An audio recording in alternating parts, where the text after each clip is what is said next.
Hola, ¿qué tal? Esperamos que estén teniendo un buen día. En este video hablaremos de los diseños del proceso de investigación cualitativa, específicamente de dos, el narrativo y el fenomenológico.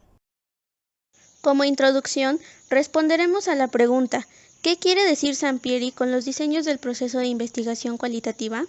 Sampieri habla de que la investigación cualitativa es un diseño único, que utiliza la recolección y análisis de datos, que contiene una gran amplitud de ideas e interpretaciones que enriquecen el fin de la investigación. El alcance final del estudio cualitativo consiste en comprender un fenómeno social complejo y que más allá de medir las variables involucradas, se busca entenderlas. Diseños narrativos.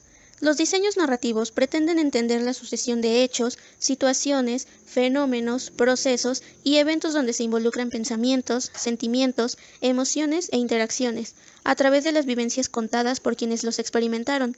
El objetivo es evaluar una sucesión de acontecimientos y también son una forma de intervención. Las herramientas principales de la recopilación de datos son entrevista, documento, es decir, cartas, diarios, elementos en Internet, mensajes o fotografías en redes sociales y electrónicos, comunicados vía telefónica, móvil, etc. Artículos de prensa, imágenes, audios y videos, artefactos, experiencias artísticas, biografía, autobiografía o historias de vida. Es importante destacar que las evidencias son muy diferentes en cada participante. ¿De qué forma? Si bien no hay un proceso único y determinado para llevar a cabo este diseño, estos son algunos de los puntos generales que nos pueden ayudar. Primero está el planteamiento general orientado a representar y entender esta secuencia de fenómenos de nuestro interés. Después hay que elegir un contexto y participantes de acuerdo al tema elegido. Posteriormente se adentra en el campo para poder reconocer y revisar toda esta parte del lugar, además de buscar sus antecedentes. En la recolección de datos están las narraciones de las historias de vida, que pueden ser entrevistas, archivos, grupos de enfoque, observaciones, entre otros. Posteriormente está la transcripción de narrativas, que transforman la evidencia en algo más manejable. Explorar el significado para poder concebir una primera historia general, interpretar cada parte de evidencia de acuerdo a la historia contada, señalando el tipo de historia o identificando secuencias temporales, analizar comparativamente las narrativas para encontrar similitudes o diferencias, ensamblar narrativas en forma secuencial, elaborar un reporte de estudio con narraciones particulares o con el suceso en general a través de descripciones. Finalmente, revisar el reporte con los participantes e investigadores para hacer cambios para poder concluir con una versión final del reporte que es el definitivo.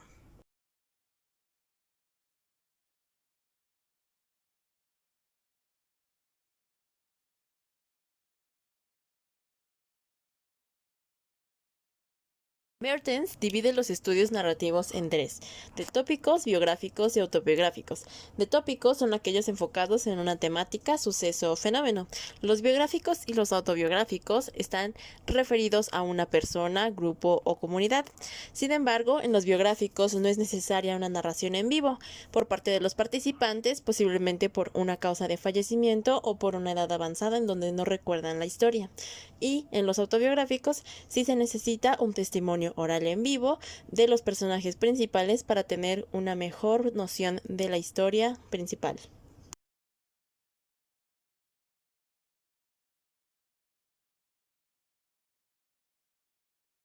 ¿Qué tomar en cuenta? Para lograr un adecuado proceso dentro del diseño narrativo hay 6 principales consideraciones. 1. No olvidar que los datos narrativos están constituidos por las experiencias personales, grupales y sociales de los actores. 2. En la narración se debe de incluir una cronología de experiencias y hechos en todo momento, sin olvidar retomar las perspectivas de los participantes. 3. El contexto debe de ser acorde al planteamiento del problema. 4. Analizar los materiales originales proporcionados por los actores, expresadas de su propio lenguaje. 5. Contar con una variedad de fuentes de datos que le otorgarán viabilidad y coherencia a la narrativa. 6. Eliminar lo trivial. Este último punto es principalmente utilizado al momento del recuento de una historia. Kurzweil propone dos esquemas para volver a contar la historia. La primera es la estructura problema-solución. Se inicia describiendo el contexto de la narración, como lo es el lugar, tiempo y características del mismo. Posteriormente, se realizan las caracterizaciones de los participantes describiendo sus conductas, estilos y demás. Automáticamente se opta por ilustrar las acciones de los actores, es decir, sus caracterizaciones, pensamientos y conductas. Como siguiente punto se encuentra el problema, el cual consiste en realizar preguntas precisas acerca del tema. Por último, se llega a la resolución, es decir, las respuestas y explicaciones a las preguntas. El segundo esquema es conocido como la estructura tridimensional. En ella se toma en cuenta las interacciones del participante consigo mismo y hacia los demás. Tiene un carácter interno o externo. La continuidad hace alusión al tiempo. En ella se recaban las relaciones de los participantes en cuanto al pasado, al presente y al futuro. En el apartado de situación se identifica la percepción de la situación, es decir, la perspectiva de las caracterizaciones, así como el ambiente físico y social de la narrativa.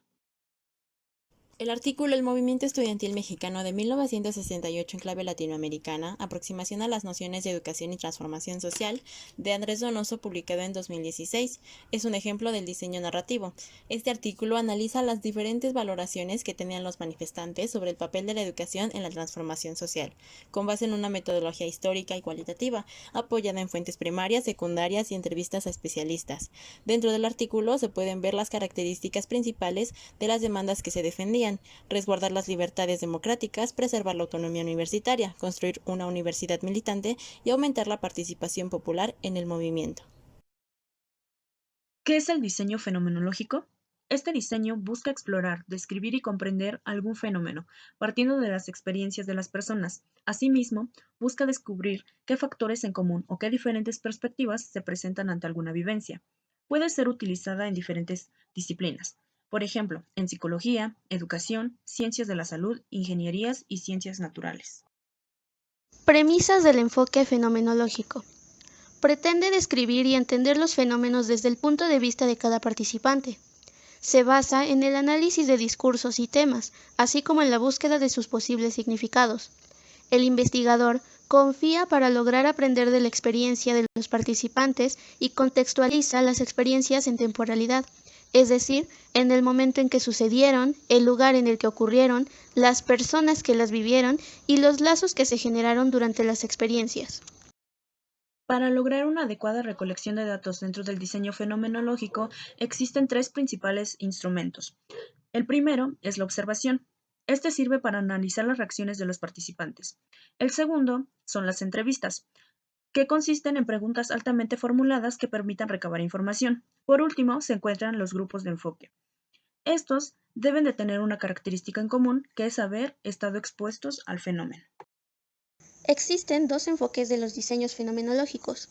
El primero es la fenomenología hermenéutica, el cual se concentra en la interpretación de la experiencia humana. No se siguen reglas, sin embargo, es producto de la interacción entre a. Definir un fenómeno o problema de investigación, cosa que es una preocupación constante para el investigador. B. Estudiarlo y reflexionar sobre este. C.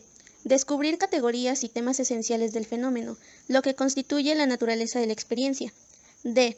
Describirlo. Y E. Interpretando, mediando diferentes significados aportados por los participantes. El segundo enfoque es la fenomenología empírica. Este enfoque, en resumen, se concentra menos en la interpretación del investigador y más en describir las experiencias de los participantes. Más adelante se hablará de los procedimientos básicos de este enfoque. ¿De qué forma? Por medio de procesos. Primero, es determinar y definir el problema o fenómeno a estudiar. Segundo, recopilar los datos sobre las experiencias de diversos participantes con respecto al mismo. Tercero, analizar los comportamientos y narrativas personales para tener un panorama general de las experiencias. Cuarto, identificar la unidad de significado y generar categorías, temas y patrones, detectando citas o unidades clave. Quinto, elaborar una descripción genérica de las experiencias y su estructura, es decir, las condiciones en las cuales ocurrieron, las situaciones que les rodean y el contexto.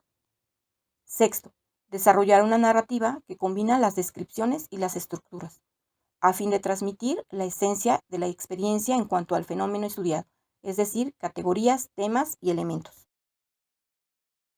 Después de haber observado ambos diseños, podemos encontrar una relación entre ellos. Por parte de la similitud están algunos puntos de su proceso, ya que son bastante similares, puesto que están más que nada centrados en un fenómeno o acontecimiento que tenemos que plantar dentro de un contexto específico para poder comprenderlo de mejor manera.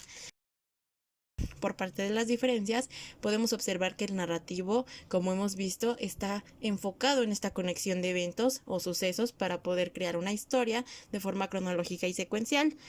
Sin embargo, en el fenomenológico se centra en la experiencia que ha dejado cierto fenómeno o evento. Un ejemplo del diseño fenomenológico es el artículo Percepción de la violencia escolar por parte de las personas responsables de la dirección de los centros de enseñanza de Alicante. Dicho estudio fue realizado en los meses de mayo y junio del año 2003 a 14 centros de dicha ciudad. Se realizaron 14 entrevistas a los responsables de los centros. Se puede valorar que se cumplen con los instrumentos del diseño fenomenológico para la recolección de datos, los cuales son la observación, entrevistas y grupos de enfoque. Los responsables de los centros perciben a la violencia como el uso deliberado de la fuerza físico de poder que puede ser acompañada por comportamientos o actitudes de carácter agresivo, como los golpes, insultos o intimidaciones, así como las actitudes pasivas, como la falta de respeto hacia los profesores, la falta de intereses y actividades o la falta de participaciones. Asimismo, coinciden en que la violencia verbal es más frecuente que la física, causadas por la edad, problemas familiares o entornos escolares. Algunas medidas de actuación son aulas de apoyo, la fomentación de tolerancia y la no violencia, y tener trabajadores especialistas en lo social como los psicólogos y sociólogos. Finalmente, aquí se encuentran las referencias utilizadas. Eso es todo por este video. Gracias por su atención.